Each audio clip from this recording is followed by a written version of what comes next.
Alexa, stop. Okay, let's shop. Since you like the 32-ounce personal lubricant, how about the hardcover book Microwave Cooking for One by Maurice Smith? I'm gonna go.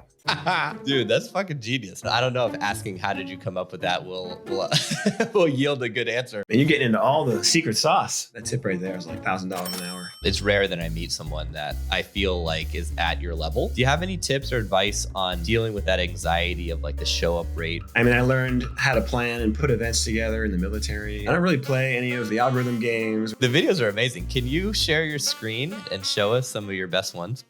Welcome to the Inner Confidence Podcast, where we bring you men's dating and lifestyle advice that doesn't suck. I'm your host, Robbie Kramer, a former collegiate golfer turned poker pro turned finance guy who became obsessed with learning about male-female attraction and dynamics and passionate about teaching men how to improve and optimize their love life. Tune in each week and we'll bring you the latest and greatest strategies on how to get more dates, how to build a thriving social circle that brings the best men and women into your life, how to become a better networker, and how to design a lifestyle that makes all your buddies jealous. If you're new to the show, I recommend you download my first date protocol. It's the best piece of content I have. It'll help you optimize your first date and subsequent dates. And I like to connect with my listeners personally. So if you want to grab a copy of that, please send me a direct message on Instagram. I'm at Robbie_Kramer. Now let's dive into this week's content.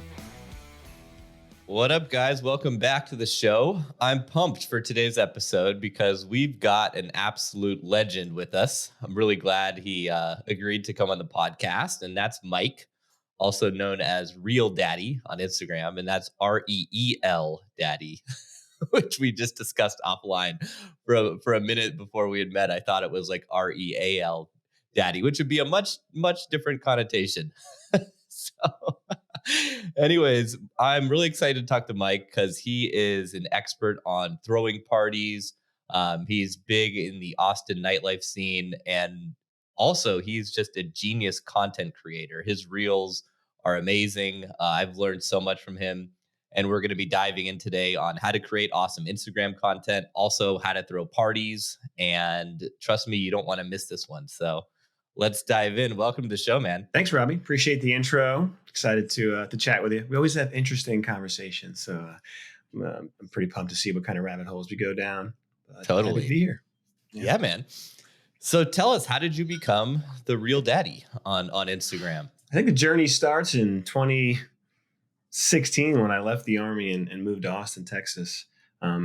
Really just came here with no friends, tried to build, restart a social circle, from scratch, and, leaving the military and going through a divorce at the time, just really starting over. And so my goal of coming to the new city was, meet everyone. And so with that, it was throw events, little networking events and meetup.com things. And that turned into, putting it on Instagram, because Instagram I didn't have one back then. And I knew that was the better way to connect with everyone. So started to depict those adventures in stories before reels were a thing. And then I had a friend that just pointed out how the way that I had created my stories on Instagram had a certain attractiveness to it. So he said I should try to do reels. And so maybe a few years into my event planning adventure, I started to make some reels of some of the fitness events that I did, some of the parties. And then it didn't really go viral or anything. It never has, but it just caught the attention of the community in Austin from the way that I did it. And I had a creative friend that just named me. The people named me Real Daddy. The people named you. And I accepted it. And it's been fun ever since. Yeah, that's funny that the people named you. I think that's always the best way to get names, Well, yeah, usually the best way to get names, I guess you could say. So definitely fun. I was hesitant to take that and just put it as my name, but I'm glad I did because it's been fun since. Yeah. So prior to coming to Austin, you said you're going through a divorce. You're also in the military. Why'd you choose Austin? Where were you before that? I was in upstate New York on the border of Canada, in Watertown, New York, and really just looking for a new start in a young, fun city that that I could find new adventures. And so I looked at Seattle, Denver, Austin, and I pretty much just picked one of the three. And so Austin was the one I picked to come fly out to try to shake hands and network during South by Southwest. And Hmm. so so I came out here and did the networking and ended up getting a job. So I ended up moving here. Yeah, that's interesting. So it sounds like you know had the fortunate experience to like really pick a city where I feel like most people just kind of end up somewhere. Yeah, I was really intentional and specific. Like I didn't want to take, spending 10 years in the army, I sort of did what I had to do and went where I, didn't want to go maybe necessarily. And so coming out, I really wanted to get exactly what I wanted. So I spent almost a year doing the transition, trying to figure out whether I wanted to get my MBA, go into this, HR industry or do project management, and ended up, doing the online sort of job search and using LinkedIn for that. And then I ended up not finding exactly what I wanted, but I knew that Indeed in the tech industry was where I wanted to land, or at least one of the top places. And so I flew here and made sure I met some people and made that happen. It's pretty awesome. Yes, tell me about how you kind of went about setting up your social life when you arrived. Yeah, when I arrived initially, coming out of divorce, I was learning how to really talk to women again. I think that was kind of the initial start. And so I did end up meeting groups that were involved in the pickup scene and that type of stuff. So that was part of getting me out of my shell and just walking around and meeting people and how to have conversations again. And Austin has a pretty prolific, pickup scene. Adam Lyons, I know, was in Austin. He's a cool dude. I've met him a few times. We spoke at the 21 convention together. And then I think there's another guy, Mike Dillard, who's a big marketing guy. I know he was involved in the scene. It's like Austin is just a magnet for, I feel like, entrepreneurial sort of business minded guys who are interested in personal development and obviously dating stuff, pickup stuff kind of falls under that umbrella. Um, and I was doing a when we met in Austin a few months back. I was running an immersion program there, and I love Austin. I think if I wasn't in LA, I'd consider it to be kind of at the top of my list. And you were married for how long? I was married for 6 years, maybe 7 years. And how old were you when you got divorced? I was probably 32, 33. Was it difficult to kind of get back in the scene? Was a single life? Do you feel like you managed Yeah, to it do was that pretty definitely a quickly? journey. Yeah. No, I think it was very challenging for me. I mean, I hadn't really had a huge social life necessarily in the military. I was very closed off from things. And I hadn't dated a ton. Going into marriage, so I had a lot to learn. And I got Hmm. married earlier than I should have. And so so it was quite a journey. I mean, it took me definitely a few years to get my footing and figure things out. Because you have really good social skills. Like you can read a room. It's rare that I meet someone that like I feel like is at your level. Obviously, I work with guys, so my radar for this is pretty good. I like to think. Um, so, did you feel like you like developed that at a really early age? Was that maybe your upbringing, or was it more like a conscious effort after you got divorced? I think that was a conscious effort even before getting divorced. I think I grew up more introverted than I wanted to be. And so I think I always did self-reflection and tried to build that side of myself. So it was a long time coming for that. And then coming out of the army to reinvent myself and start over and post divorce, that really just I really like focused deeply on that, selling myself to get a job, and then building the social media, branding of myself, and then just throwing all the events. It just kind of started to get more and more honed in. So you got into kind of like the dating scene. Sounds like you were kind of like running around doing some pickup stuff. When did you kind of start hosting parties or thinking that was a good idea? I think that might have been 2018. The pickup, side of things didn't really sit well with me, so I didn't really love that. So I felt like I was just more about group events and just meeting meeting friends that way. And I'd been around, mostly guys in the military for many years. So of course I wanted to meet a ton of female friends. And so I would basically started, I think I went on meetup.com way back in the day and just started meeting people through that and Hmm. just, being friendly and making friends and then inviting them to happy hours. I would throw happy hours at places and bring a good group together. And then I'd bring them over to Ego's karaoke, and we do karaoke at the end of the night, and just started building a circle that way. Eventually I bought a house and I do happy hours, and then I would do house parties, and they got bigger and bigger. Yeah, that's how the events really started. That's so interesting. So karaoke, I'm a huge fan of karaoke. It's really popular in Ukraine, more popular in Europe, especially Eastern Europe than it is in the US. But like, I feel it's just always a good time. It's a great like sort of could be a fun date. It's just fun, you know. So when you said you started doing happy hours, how did that work? So you would like speak to the bar beforehand, and tell them you'd be bringing a group, or you just show up, or Back then, I think we would just show up mostly. Yeah, I think with egos, maybe I would talk to them a little bit. I would kind of get an idea of timeline where you could bring people. It wasn't a huge amount of people, so we didn't really have to do much coordination back then. You're talking 10, 15 people. Mhm. Um, it wasn't that big. So when I did larger events back then, it was mostly house parties, and I bought all the karaoke equipment after being inspired by egos, and we had a karaoke setup in this nice house down south, and we would do karaoke parties and with themes and things. So that really started bringing people together. Yeah, it sounds like fun. And do you feel like did you have any guidance when it came to hosting, or is it just something you're like, oh, this seems like a way more natural way to like have fun and meet people, and you just kind of started doing it and seeing what worked and seeing what didn't work, or was there any sort of, I don't know, with partying, it's like it's there's not a lot of people like teaching how to sort of do that thing, so you just kind of either do it or you have a mentor.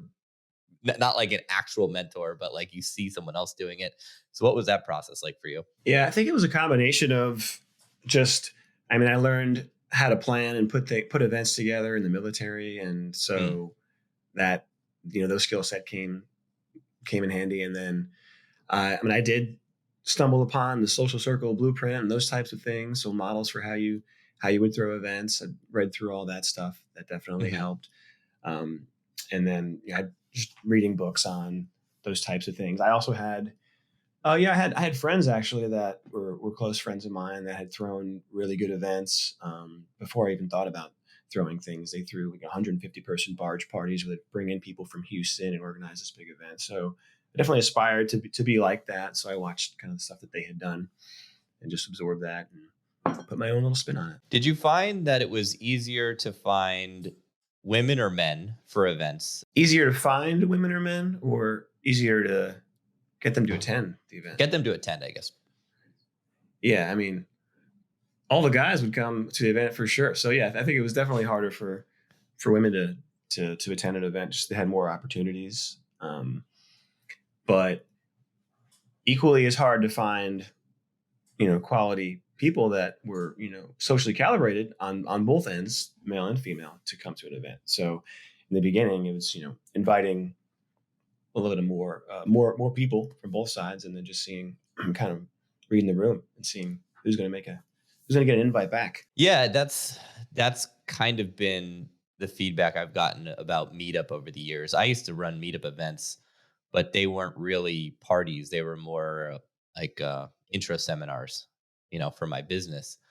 And I've had a lot of guys over the years tell me that they've been to meetup groups, but often they say like with anything, it attracts people who don't have as good social skills, and it's always can be tricky to find the ones who do. Was that your experience as well? Yeah, definitely. I mean, it was definitely the folks in a lot of the meetup groups were not necessarily, the folks that I hang out with right now. Yeah, everybody was, it was, a lot of folks were a little awkward, and they were new here. They didn't really have their footing. So they're really just trying to figure everything out. So yeah, they weren't really grounded and they didn't know, yeah, they just didn't have the social skills a lot of times, or, um, yeah. So definitely a different group in meetup.com than Hmm. my current friend group. So take me through the journey of, basically the parties starting out just these small sort of happy hour and then karaoke and then your house, and because now you throw huge events that are, as baller and impressive as just about any event I've ever seen. um, so tell me about that journey. How long was the process? Any sort of key milestones along the way? Yeah, let's see. It's almost hard to remember. It's like a blur, but Right. let's take you back. I think at a certain point, I decided that I need to move downtown. So, being in suburbia down south, it's only 15 minutes away. Still hard to get people down there because everything is concentrated around downtown. Right. So eventually moved into a high-rise apartment downtown and started throwing sort of after parties here and smaller events in the apartment. And I think one of the tipping points was during um, during COVID. My One of my friends, DJ, was throwing a release party for a new song in a church, and they had this abandoned church. Um, and they had all the people in there. It was all lit up. We were ready to go. And at a certain point, some owner or something came in and was like, "You guys can't do this anymore." So we had like 60 people in a church ready to party, all the gear, all the DJs, and they didn't know what to do. And I had already hosted things in my apartment here. And so it was already kitted out, ready with the lighting to go. And so I said, "Hey, we can come to my apartment." And so we brought 60 people into this high rise building and the DJ decks, and everybody just had, an amazing time. And I think from that point, I met a lot of people that were up and coming in the scene, and really good DJs, and they all became like my best friends. And we kept throwing events here. From that, we would start doing theme parties in my apartment. And I think from there, it just took off, and I became known as someone who could organize a solid crowd, knew how to do the logistics of an event, and knew what created a really good vibe for everyone too. So Yeah, walk us through the logistics of, creating event. What I always found for events, it's all about the prep, right?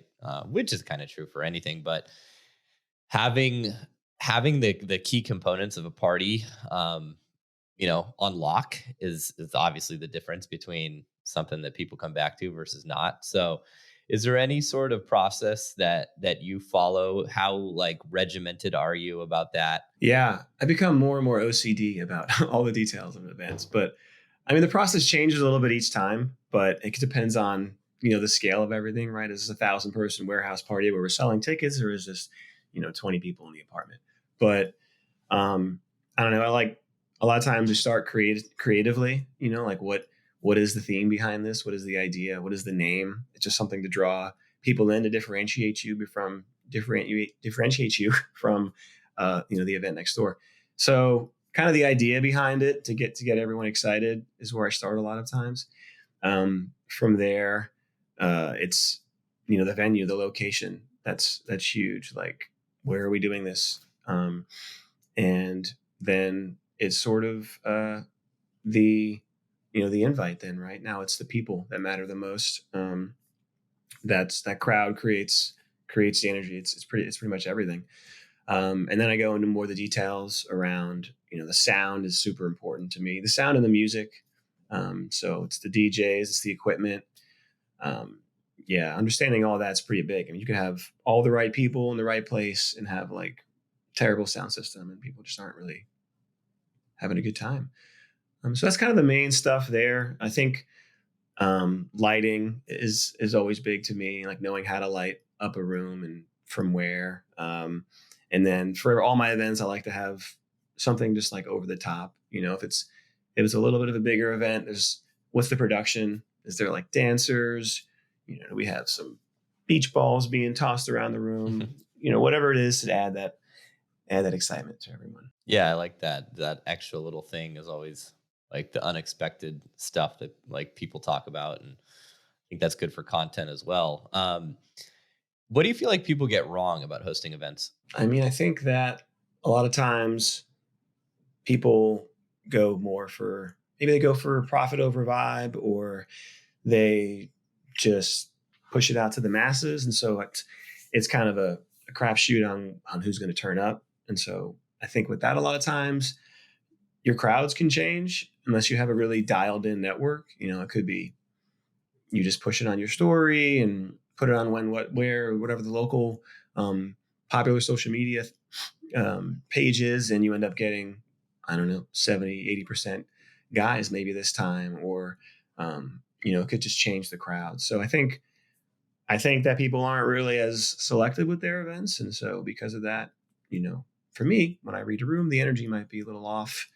I think that's one piece of it. I think the music too. DJs know how to read a room, and there's just a certain energy you create when you play a certain type of music, whether it's house or the top hits. But I think a lot of times people have maybe their certain type of music that they like, and they play that in the party, but it doesn't really set the energy right. So I think music sometimes can be wrong in a lot of events I've gone to, but it's a top two right now.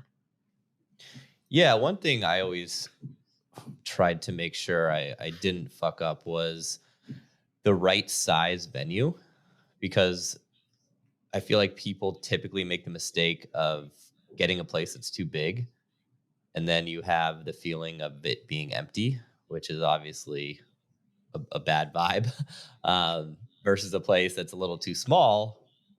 The downside is people are a little cramped, but I feel like that really, if the energy is contained in a small, intimate place, that really can make the party pop. But I feel like it's a little bit, what's the word? Where it's like not what you're thinking. Like people always want to go bigger, right? And they think, oh, I Right. need a big space. Yeah. So yeah, that was one thing I learned the hard way. Do you have like an example of a party you've been to recently that was just like a total flop? Not yours, or it could be yours. I don't remember you having any flops, No, but never. I don't know. I don't want to call anybody out, but I mean, I've gone to a few, mansion parties in the recent years where it is what you said it was. It's too large of a space for the amount of people that are willing to drive 30 minutes out for this event. And so you end up having these disparate groups where there's like a little bit of a crowd out by the pool and a little These bit of a little crowd up in the enclaves, balcony. right? Yeah. And then it's like the party never has this collective energy because of that. Like you should have taped all that off, or would have roped all that off. You should have really understood the logistics and the flake ratio of this distance way out here where everyone has to come. So I think those are where it's kind of fallen short. And, in those instances, I probably spent about 15 minutes and then I left. Really? Yeah. Yeah. The mansion parties are often a problem because you've got this huge mansion, and whoever rented it or whoever house it is like, oh, this is awesome because we have all these amazing things. And it's like, it's just too much because you just lose everyone. There's people in the backyard, and there's people smoking in the front yard. And then there's like a mini golf course. I remember going to this party at Coachella, which was, like a really hard party to get in. It was huge. It was an epic party because there was so many people, but there had to be so many people because otherwise, like, the house was just so massive on this huge like estate that like it would have been a problem. Because I remember as like, the party kept going, 6, 7 in the morning, it started like emptying out, and it really changed the vibe to basically what you were talking about, where you got these little people, groups, and it's Yeah. tough to get that going. Yeah. So you've done big events.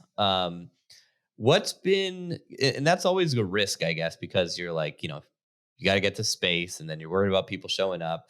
Do you have any tips or advice on managing a guest list, confirming people, dealing with that anxiety of like the show up rate versus who RSVP'd? Yeah. I think finding a trusted platform for all that super helpful, and like knowing the nuances of it I've gone through multiple platforms for ticketing and RSVPs, and there's a ton of them out there, from everything from Eventbrite to Partyful to Posh. And so, yeah, having a process for that, because if you're doing individual invites, you may have to double and triple tap people unless you've collected information on everyone, and you have the ability to mass text or mass email after you've reached out individually if you wanted to do that. So I think it's been super helpful to kind of have like a CRM or customer relationship management type of system that you can utilize. I don't, depending on the size of the party, I don't like to start with those types of things. I like to be personal with my invites. I like to reach out to everyone, let them know that they're invited individually. It's usually the follow up, maybe, where you have to go a bit more on the mass invites. Yeah, I think that's really important, is the individual invite, because whenever you get an invite for something that feels like it's not personal, it's just like, okay, it just feels wrong, I guess. Yeah, and then managing the fact that, like, I love all my friends, but they can't all come to this one event, especially all my dude friends, because there's only so much space. And Right. so, but that invite will go and will get passed around the entire town. And so there's just managing, almost managing that digital door. And how do you do that is another tough part. And there's different platforms that have different ways to do that too. Did you consciously like start creating content at your parties? Did you think like, okay, I need this content for future parties? Was it something you were just kind of doing for fun, and then that was the inspiration for the reels? Tell us the story about how that came to be. I think I just liked doing that. I think I just liked to film it. And I think it was more for me in the beginning, where like I Mhm. just love to make these videos, and it became just something that was super fun, and like my little digital art, where I'd make these videos of the events. And then over time it became like, wow, like I could use that to advertise with the next party, or it started to get more attention, and then I can get more people at the next event. So yeah, so initially, and even still today, it's just like I love doing it. It's fun. I'm gonna make this video because I want to, and if I don't want to, I won't. And it's just true to me. So yeah, that's how it happened. And how did you decide to effectively like wait to edit things and make it awesome before posting it? Because what I started doing when I started throwing parties, the first sort of like really legit party I did was in the Maldives. And we're on a yacht with a bunch of models, and I was mostly using Snapchat at the time. For this was in 2018, I guess. And for whatever reason, maybe it was just because I didn't want to post it on Instagram, because it was like, lots of sexual content, I guess you could say. It wasn't like porn, obviously, but like there are people on my Instagram that, I was like, oh, maybe it wouldn't be the best if my mom's friend sees me on a yacht and all this. So I was posting on Snapchat, and you know, the feedback from my followers was amazing. They were just like, more and more and more. um, and I never even thought to actually like take the footage, because I would basically just turn on my phone and just real time shoot stories and post them, and I'd have whatever 10 or 15 stories from the evening. And it never really even occurred to me, maybe I'm just dumb, to like cut them up and add some cool effects, and I knew how to do some basic editing on like iMovie. I wasn't a pro at it or anything. But what inspired you to do what you did versus kind of do the thing that I did, which was just like, film and put it up there? Had you seen other people do it before, or what was the brainchild behind that? Yeah, I don't think I had really seen other people doing it. I think I was just so picky up front initially with Instagram and what I put on my story. I just wanted it to be so creative and look as cool. So I did that with stories, where it would just be like, it had to be the best, picture. It had to be the coolest, little pan with the phone for me to even post it on my story way back when. And then when my friend introduced me to Reels, that was the only video editing platform that I had ever used. So just with Reels and the opportunity to cut, I would just find the pieces, the best pans from that little, event I was at or whatever it was, and put them together.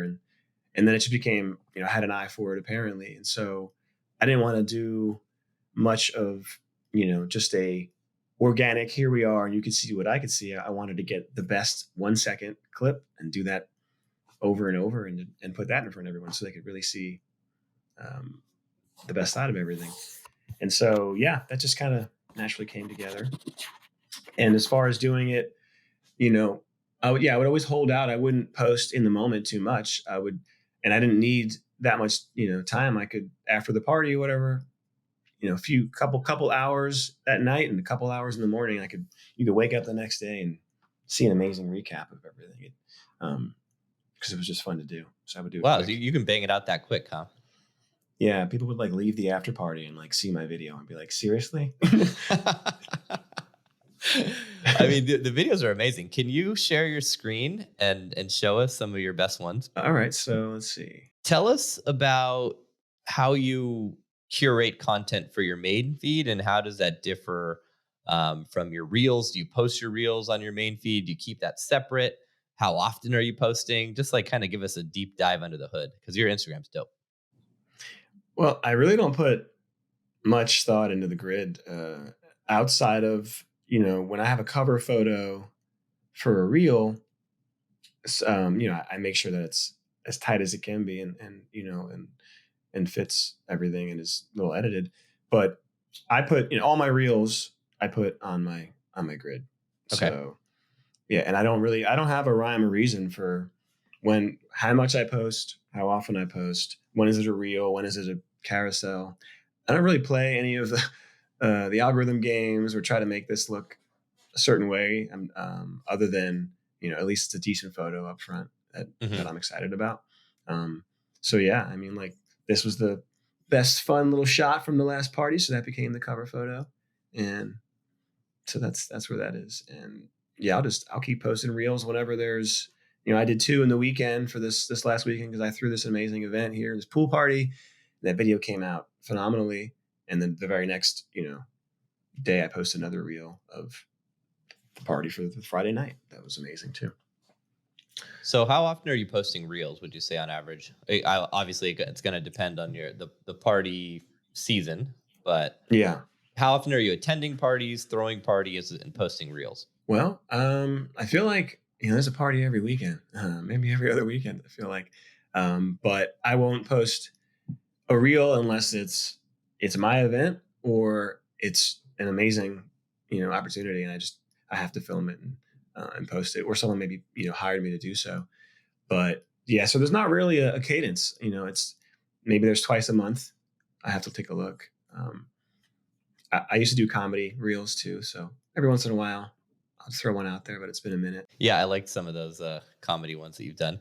The one about the slow texting where you're like on your balcony and you throw the phone off or someone throws the phone off. Yeah. Yeah. So show us some of your favorite ones. Let's see if we can get the audio to work too. Yeah. Let's see. I mean, I just made this recently, but I love this video. I watched it like 1,000 times.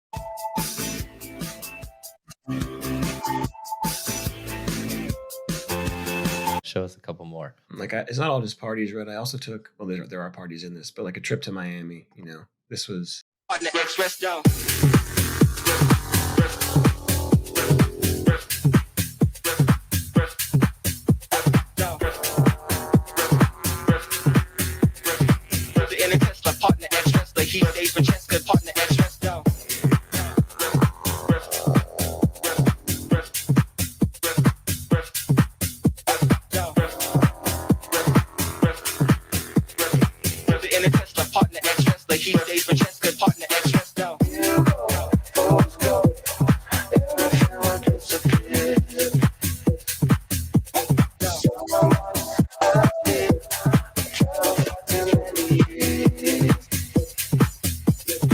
This one's long. We can stop. But so yeah, let's talk about that one. That was amazing. How long is the full reel? They'll go. I think they go max to like a minute.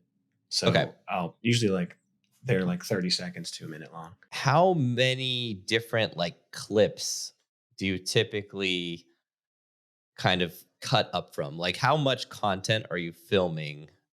And basically what I'm trying to ask is, like, what does the editing process look like? What does the filming process look like? What does the editing process look like?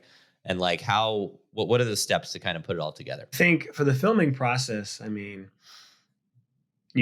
for me, it's a lot of it's like a feeling. And when I see things happening at the event, it's over the course of, 3, 4, 5 hours. I'm filming a lot of things. And I'm filming things where I just like see a candid moment. So you just kind of have to have, for me, I have to have the eye for that.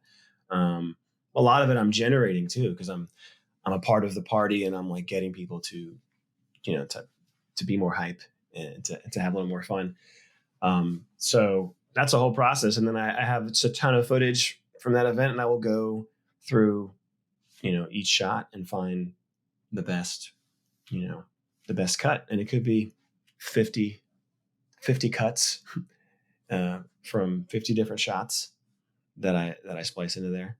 And then, Yeah, because it looks like you're cutting almost like, well, you're cutting to the music, and you're cutting almost like every second, it looks like, or every couple seconds. Yeah, pretty much every second, Mm-hmm. something like that. And yeah, and the music is another huge piece of it. Like, again, I know what the video is about. And so it could take me an hour to find a song that I think fits the vibe of the video that I'm about to make.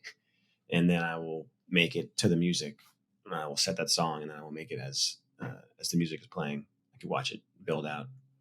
So your process is start with sort of the vibe you want to create in your head. You're thinking about the event. What was the vibe? And then it's what song captures that vibe. That's the next step. Mm-hmm. Pretty much. Yeah. And then searching for songs. What's that process look like? Any like specific place you search? Any specific like genres that are kind of the go-tos? I've just basically built a playlist. So when I hear a song that I think would be good for these types of videos, I'll drop that new playlist. So sometimes in the process, I'll just go back and take a look at the songs I've collected, and then grab one of them. But it's also sometimes like when it's super creative, it's just like, it'll just kind of come to you. Like, we were about to go to a concert the other week, and so I was listening to, Phoenix randomly, and Phoenix wouldn't normally be the type of music that would be in my videos. I feel like I'm heavy into the house music, but that last pool party video, Phoenix, that's song 1901, like, was perfect fit. So anyways, it was just kind of life circumstance that led that to be placed over it, and it was phenomenal. You want to show us that one real quick? Yeah, that was the one that I showed in the very beginning, but I didn't really let it play out. But this song here, like, not house, more indie.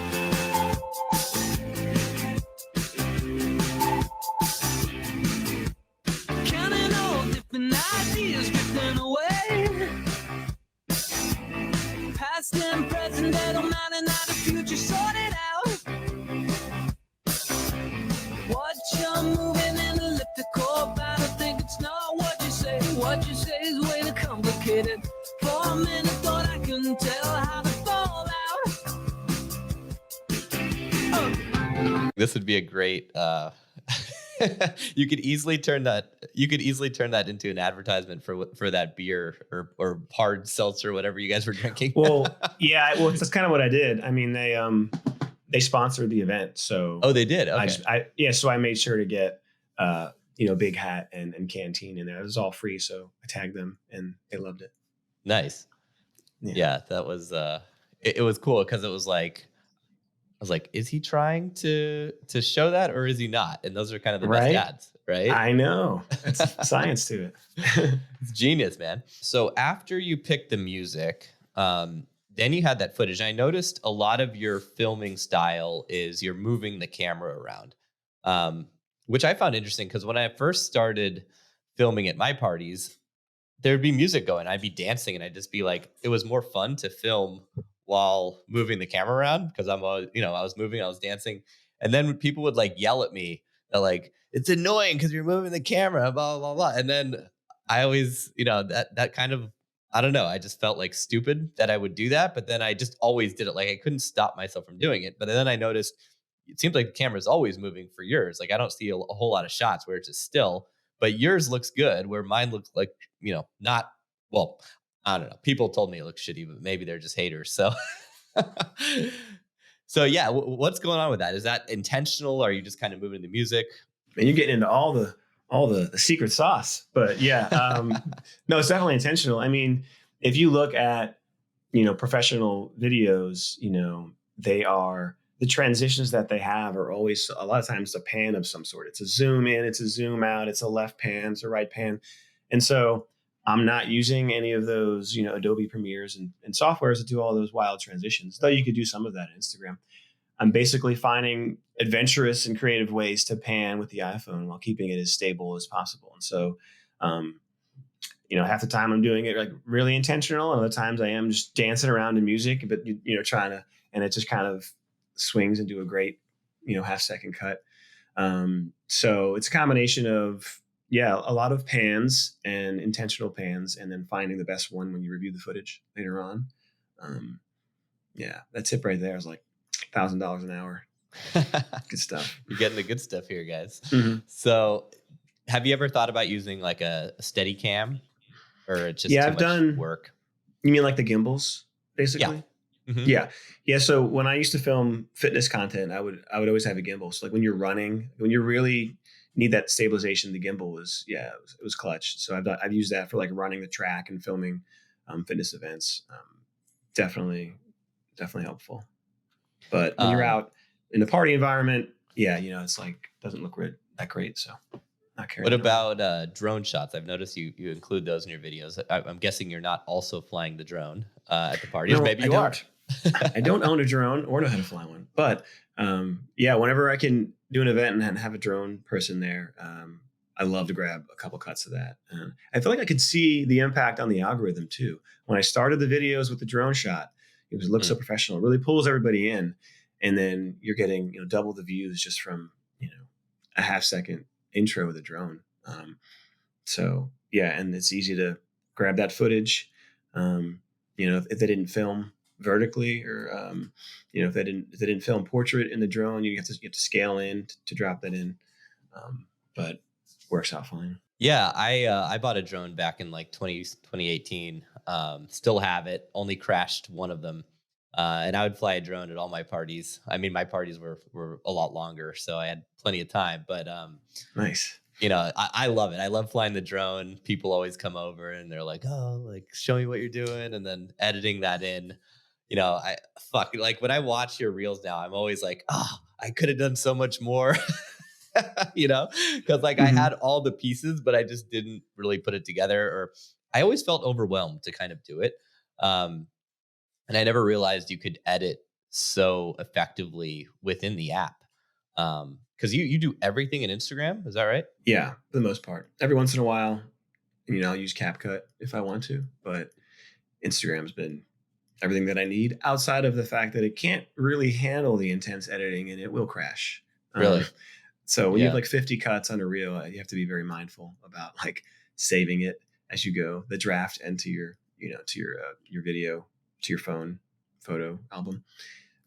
But yeah, it's gotten better. Yeah, because once it crashes, you got to start over if you haven't saved it, right? Sometimes, yeah. Only takes a couple of those to learn the lesson, I imagine. Definitely wasted a day or two.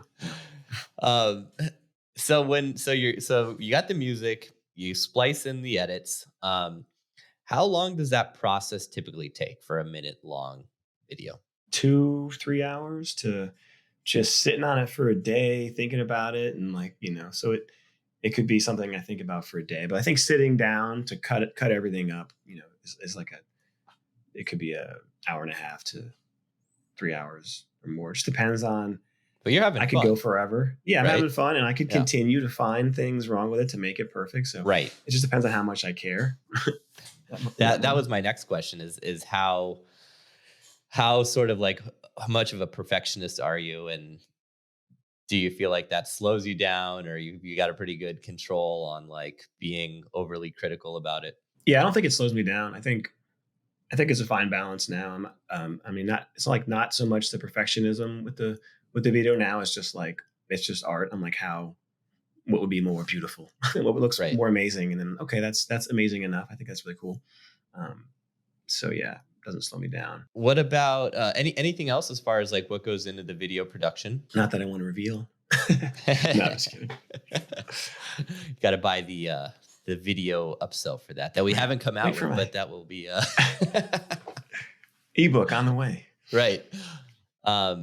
So that covers all the main editing stuff. I think so. Yeah. I think, having a cover photo type thing in mind is good. It depends on how tight you want your Instagram grid to look. Some doesn't matter that much anymore. You could take a screenshot from your video if you really wanted to and just make that your cover. You don't necessarily have to have a pre-planned, cover photo. And if you don't mind, because sometimes Instagrams now are just a podcast clips. It doesn't have to look as sexy as it needed to before. So it depends on what your great vibe is. Mm-hmm. Yeah, I think it depends a lot on the platform too. So I scoped your TikTok. It looks like you posted quite a bit there, but never really got much traction. I had the opposite experience on TikTok, actually. I think so much of like and by traction, I just mean like, a ton of followers or anything like that. When did how active have you been on other social media platforms? Have you used like Snapchat? Do you ever post on YouTube? Is it just basically Instagram? No, just Instagram, because I just didn't want to spend the time anywhere else. I don't really have the purpose behind it. Right. So for TikTok, I mean, everyone kept telling me to post on TikTok. You're going to kill it. So I would do it every once in a while, but then I never go on there. So I think the algorithm maybe sees that I'm never on TikTok, and then I post, and I don't have a lot of followers. I don't care. So yeah, I guess I'd post once every, 3 months on TikTok. So I would probably have to put some energy into it in order for it to matter. For sure. Which I mean, probably still should do. What I notice on TikTok is I think that algorithm really, really, what's the word? Favors people who post consistently. Because, my wife grew her TikTok following to like close to 300,000. And then she stopped posting when we went to Mexico. This is before we met. And then we went to Mexico for a winter, like back during COVID. And because TikTok is also kind of based on your SIM card, or it used to be, she noticed, because we changed SIMs to like a local Mexican SIM, and then it was showing only her videos, to the Mexico population. Her videos were, obviously meant for like Ukraine or US viewers. But a lot of it was in Ukrainian or Russian, and she just, basically stopped getting views, and then didn't really, after taking a break from posting for a while, her views like totally plummeted. But she helped me build mine, and it took me like 20 videos to get more than like 50 to 100 views. And then I had one go viral with like 1.6 million. And then I like just posting consistently, they started blowing up, and I grew to like 20,000 followers. But then I stopped because like I just ran out of steam with it. And then took a and then I'd post like once every 2 weeks or so. But then again, my views plummeted, stopped getting followers, people started unfollowing me. And it wasn't until recently when I did a big push for this podcast and consistent posting of reels again on TikTok. Now it's starting to grow again, and they're showing the video to, instead of like 50 people or 100 people or 200. I think now as you post more frequently, they just show your video more. They like tag your account as like, okay, this guy's a consistent poster and his stuff doesn't suck. So now we're going to give him, 500 starts. And if at least, 40% of the people watch the first 10 seconds, maybe we'll show it to another 500. And I feel like that's probably somewhat like how the algorithm works. I mean, I'm probably totally off, but that's my, that's my take on it. But Instagram, I feel like the possibility to grow an Instagram organically now is done. Like, I don't think that's even possible now, even if you have like the best, most awesome content, because once these platforms get to a certain size, they're just trying to maximize revenue. And they don't even show your content to your own followers. That's total bullshit. Like, you've got to pay Instagram to show your content to your own fucking followers. Like, so I think it's impressive for anyone. Like, if you were starting an Instagram account today, I think it'd be impressive to even get like 1,000 followers within a, 6 months or a year. Like, it's hard because they just don't show it. And I'm curious if do you agree with that? Do you feel like that's been accurate of your experience? Yeah, I think you're right. I think the inconsistency of posting is problematic. So if you're not on board with that, I feel like you're just not gonna grow. And I don't care enough to be on board with that. I think that if I had something that maybe I was, training and coaching and teaching and needed to put, content out there that people are going to learn more from, and it wasn't just, more of a creative outlet for me, then I had something to continuously put out there, then maybe I could do that. Because I would run out of steam very quickly because I only post when I feel like it, and not, I don't have a backlog of things that need to go out there. So because I am not going to have this giant following, my reels are not like going viral, right? They've maxed out at 10 or 20,000 views, but it's like it stays local. It sort of stays in Austin. Right. A lot of people know who I am. They're seeing it, and that's fine. And I've watched like the highbrow, lowbrow account, this local venue account, have a reel with almost 1 million views on it because they've grown a following with more consistent posts about upcoming events, constantly posting, tagging large influencers locally, and really getting a following growing. So now their stuff is going further. And they're putting obviously a ton of resources and thought behind it, and they're a business. So right, they've got a whole team. Yeah, right. Sure.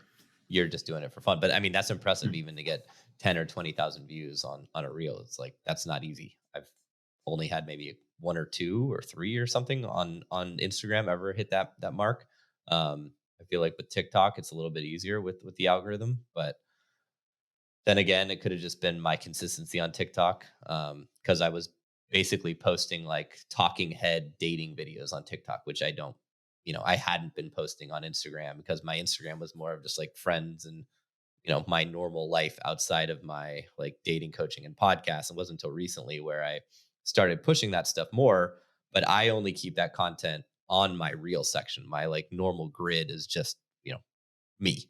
And that's how I've kind of separated it. And, I think that's a pretty big question that a lot of people have. It's like, okay, if they do have a business or if they do have kind of this like other sort of interest or persona, it's like, how do they weave that in to their social media?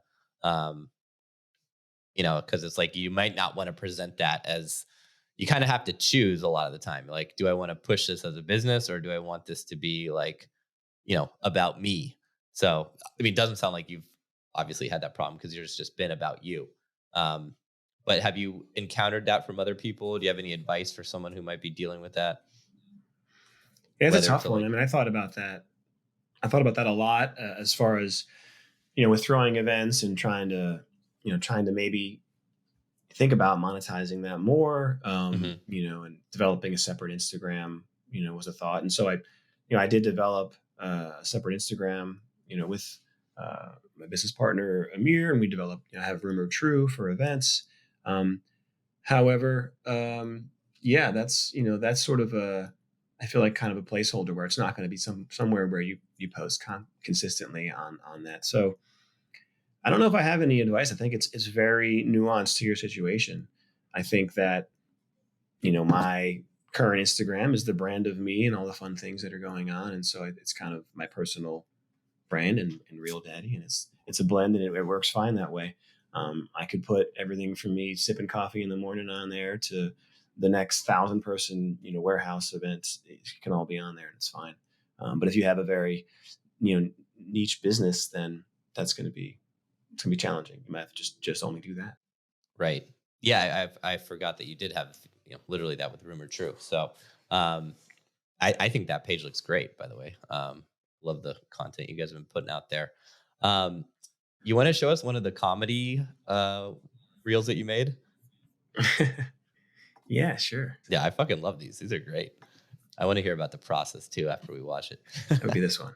Oh, nice. Yeah, let's see it. I like the wig already.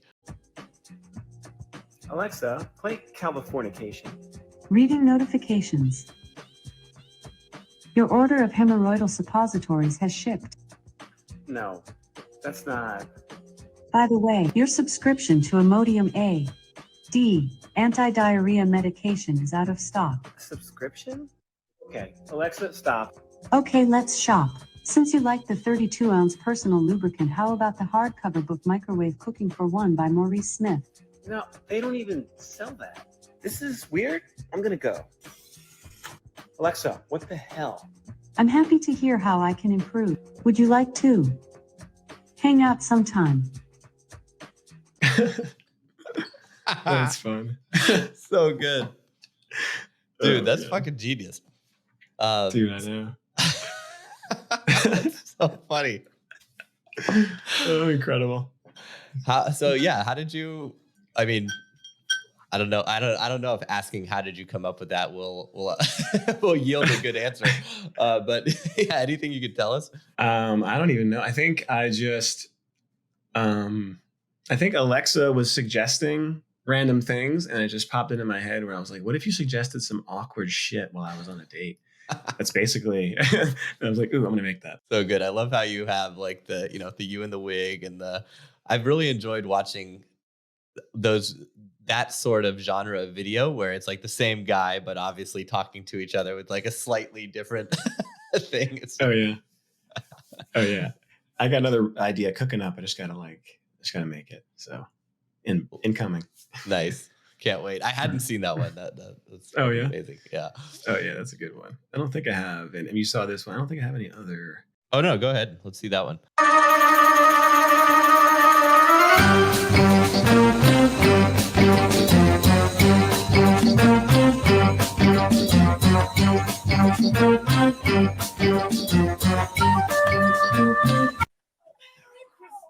What?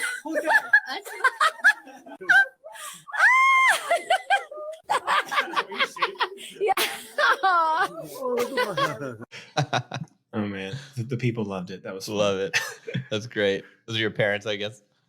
Yeah, I hadn't seen her for like 2 years, but COVID and shit. So Oh, came out amazing. there, surprised them. Yeah, It kind of reminds me a little bit of have you seen Two Turn Tony? I've heard of Two Turn Tony. I don't know if I've seen him. He's a big well, I mean, he's huge on all the platforms, but he has some reels kind of in that style.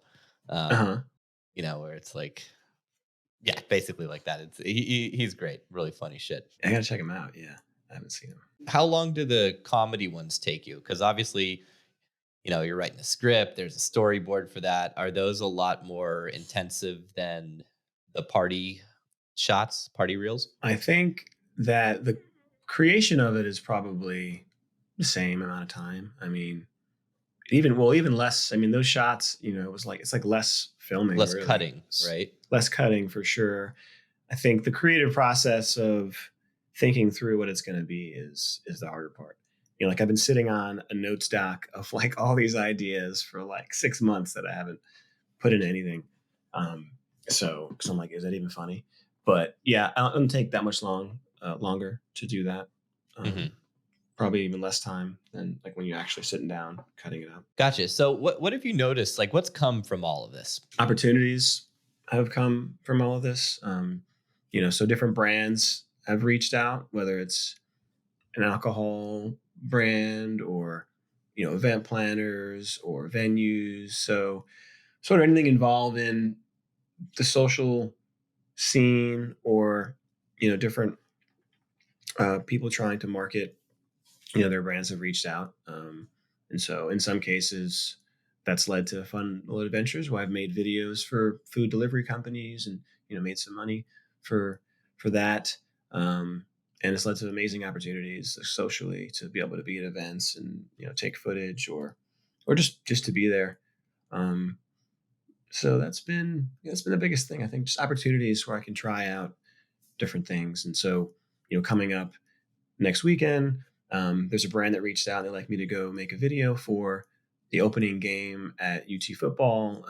And they're launching, their brand in the stadium. They have a brand new bar there. So I'm going to go invite some people, make a little reel. And so that, that opportunity is, it's random and it's awesome. And I wouldn't normally have that. Yeah, man, I think you're onto something big with this. I just want to tell you to like, keep going with it, cause like, Thanks, I feel like, I don't know. It's like sometimes, you just see something, you're like, this shit's fucking good. And obviously it hasn't blown up or gone like crazy viral, but I feel like if you keep going, I don't know, my spidey senses tell me it will. Not that I'm a fucking expert in that, but like, I don't know. It's like, yeah, I just want to see you keep going. And I know how it can be as like a creator to to get down on yourself and be like, what the fuck, or especially if you're going for that, which I know you're not, which is better, right? Like you're doing it for you, you're doing it because you love it, and obviously it's always validating and nice when your shit goes viral or someone, when people are watching, you know what I mean? When you're putting out content, because it's tough. It's kind of like a really hard game because you either get the validation sometimes or you don't. And if you're tied to the validation, it can be incredibly like frustrating. I've seen my wife go through that, and social media is brutal for that reason, but also, yeah, you just never know when like I guess shit will start to, blow up or more opportunities will come from it. I feel like, do you get recognized a lot in Austin? Like, do people kind of know you around town for being the real daddy? And I do. It's so funny. Yeah. The other night I was just like out of a place, and yeah, some gentleman came up and he was like, "We saw you over there, but I don't know if we can come up. If it'd be awkward, but you're the real daddy, right?" It's so strange because I'm like, have this little local fame for like not really doing anything except throwing parties and taking videos of it. But yeah, it's pretty fun. I love that. Love making friends. yeah, I've had that happen a couple times just from my podcast or whatever. I was in Ukraine and the guy's like, "Oh, I watch your podcast." It's always fun to feel that Yeah. like celebrity for 2 seconds. Hmm. Um, it's Yeah, validating, totally. I guess you could say, right? Yeah, I love it. Have you noticed an impact on like your dating life, doors opening, or like women basically, seeing that status or that celebrity sort of thing and being more interested? Yeah, I think that being, recognized and having like a fun presence on social media and like just seeing my, how I conduct myself, like the fun energy about me because I am having fun and just doing, doing being real about everything. That's opened up a lot of opportunities to meet a ton of people and to be friends with a lot of women. So I think that in that sense, it could make dating, easier for me. But on the other side of the coin is since this is also a very small town, and if you have people who know you who you are, I want to be very selective with who I date because I don't want to be burning bridges in this town also, and I want to make sure that we're all here in this playground having fun together. So I think it's a double edged sword. Right. Definitely some opportunities, but definitely want to be careful and make sure that no one's getting mad. Do you ever encounter any sort of like resistance to creating the reels? I mean, that's something I used to encounter with girls at parties or certain guys. Like they would see me always posting, and they'd be like, "Oh, I don't want to be in your content." For whatever reason, maybe my content was too racy, but um, I mean, from what I would guess is that you haven't experienced anything like that, but could be wrong. No, 99% of the time it's like, please put me in your video as Right. opposed to don't film me.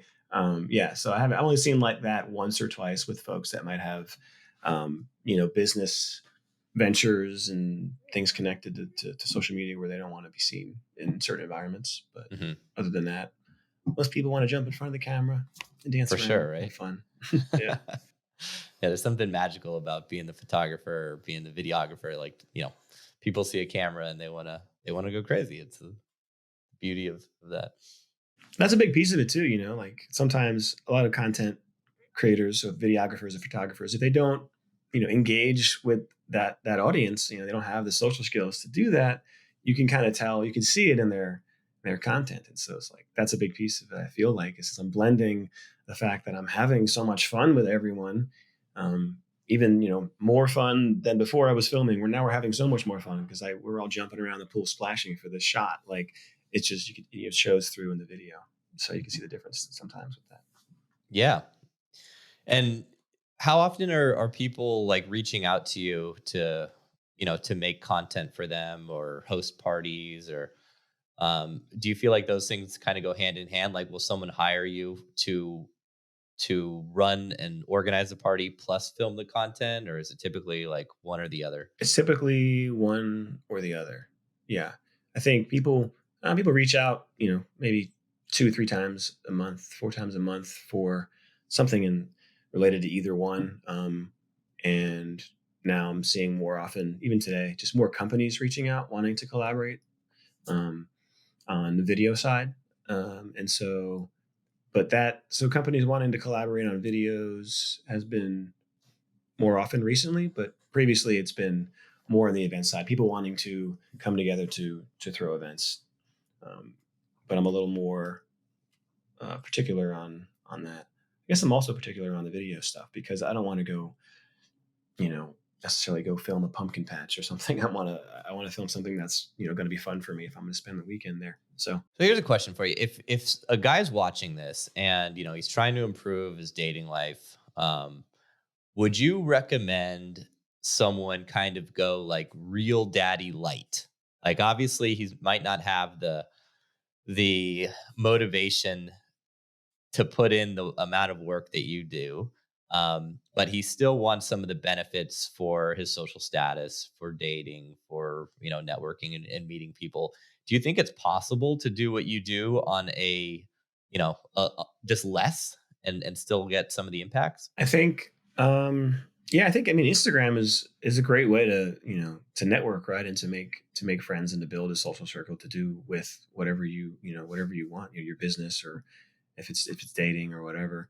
So I think that building your Instagram out through amazing content is huge. As far as like Real Daddy Light, I mean, you're gonna have your own flavor of what you want to do with it. Using reels for that is probably smart.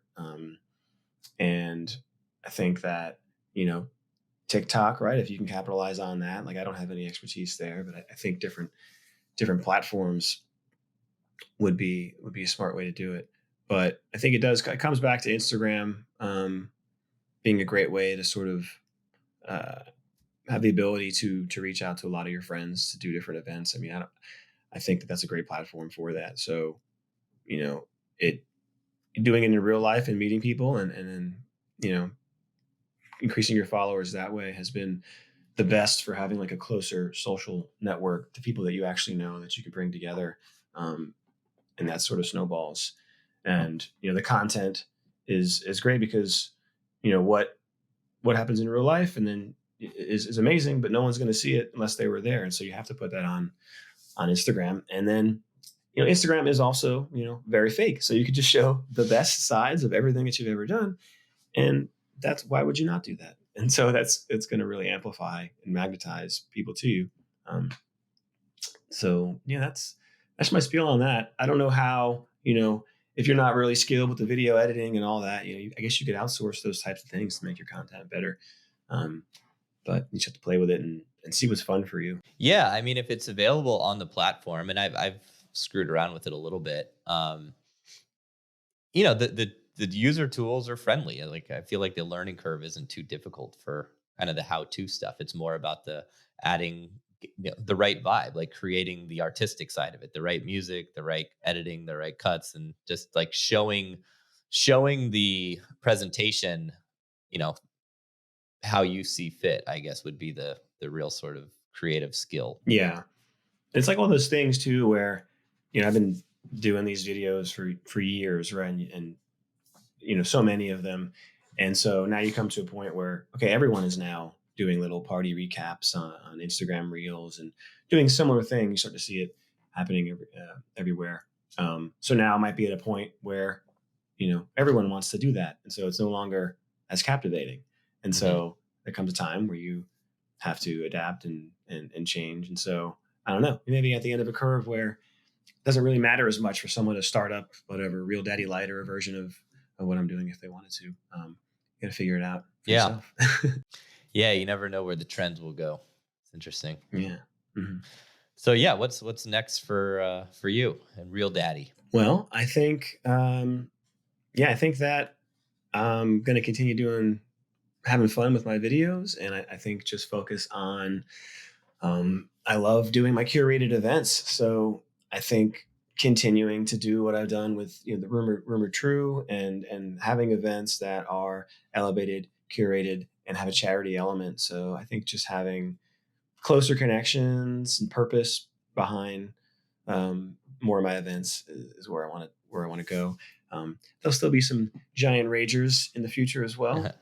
Can't not do that, but I really just want to build a fun community, and I want to do more things in the fitness space as well. So talking about that for a bit, and did that a long time ago. So I want to do some more of that. Yeah, I love what you and Amir are building with Rumored True.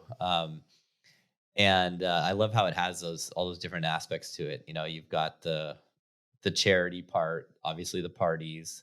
I think you guys are going to do some like fitness events too, where you were talking about it, or kind of adding that into the mix. Yeah, we talked about it. There's nothing in the works yet with that. Other events that are more party oriented keep coming up. Those opportunities come up faster. So we haven't really, gotten the foundation yet for how to host fitness things. So yeah, I'm excited to see what comes from that. And for who's ever listening, I've had Amir on the show a couple of times. So it's you guys have been awesome for helping me out to put out some dope content. So love that guy. Yeah. So if people want to reach out to you or anything like that, where can they find you? Obviously your Instagram, Real Daddy. Yeah. REEL_Daddy on Instagram. And that's probably the best place right now. Yeah. Cool, man. Well, thanks so much for coming on and sharing your wisdom and, giving us the really juicy stuff. So I think it's been super valuable and awesome. And for the rest of you guys, if you enjoyed the show, smash the like button, subscribe, tell your friends. If you listen to like multiple of these, please like leave a review. Those reviews go a long way, and give a little bit of love back. That's my shameless plug. So we'll be here next week. Mike, thanks so much for coming on, man. It's been awesome. Thanks, Robbie. Appreciate you, brother. Yeah, man. I hope you enjoyed this week's episode. If you're new to the show and digging our content, please leave us a 5-star review on iTunes, Stitcher, YouTube, wherever you listen or watch. But if you're not really digging it, go ahead, just don't leave us any review at all, and that'd be great. If you're feeling a little bit stuck or you just want to optimize and step up your game, we've opened up a few spots in our Inner Confidence community. We're accepting applications if you want to join our select group of men and experience the radical power of accountability, cross everything off your sexual bucket list, and just become a beast who gets more stuff done. To learn more and apply, go to start.innerconfidence.com.